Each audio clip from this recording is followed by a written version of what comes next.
So this is London North Western lever frame, and what we have is our main casting of the lever. So when the signaller operates the lever, it lifts this hook rod, and this hook rod attaches down here to this serrated shaft here that we call the whalebone, and it lifts that shaft up and down. Partway down that shaft will be one of these kicking cranks, which engages with the whalebone and operates the tappet bar that goes the length of the frame. And if we follow the tappet bar down, you'll see it locks something. So as you can appreciate, when you lift this bar, it kicks that crank.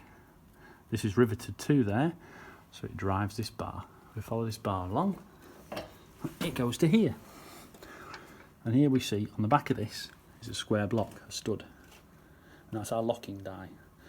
Now that locking die at the moment isn't into this hook bar here, so this lever is free to be pulled. However, if we were to operate our previous lever, it would pull this rod back, and then that locking die would jam into that rod, preventing that lever from being pulled.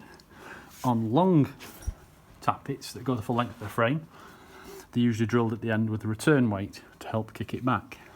And there are other versions as well. You can have a dart that comes off that can actually drop down and go out and go into the hook frame. So it's almost like having a bit of tappet locking bolted off it.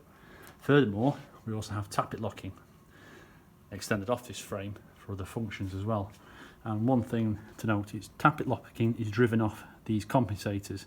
If you have another floor of locking below that, you've got all this weight of metalwork here and another floor of metalwork down there. It makes the lever very heavy to pull, very light. When you let go of it the other way, it'll just slam over. So these act as compensators. So for instance, if you were to pull this bar upwards, it would push that bar downwards and equal out the action, so compensating the weight of the lever frame. These are just straight driven tappets, so you can just make the notch out there in that tappet. So if this tappet was engaged, another lever would operate off it. But what you can also have is these, which have half tappets and full tappets. The half tappet is literally half the weight, half the width of the full tappet. So with this lever in a certain position, a lever down there acting against this lever will act against another lever this way. But with this lever withdrawn, that half tappet will clear, so that a lever down there will not act against the lever this way, and likewise the lever this way will not act against the lever that way until you put this tappet back.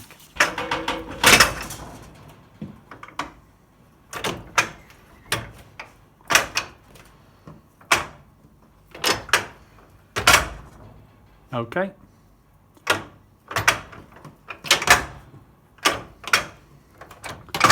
Go across the leg, the conflict and move in. Okay. That proves that one. Then go back to 12. So that's locked. Yeah. Then I can pull 11 now, look. Go on. That's clear. Okay, put it back. And that's now locked.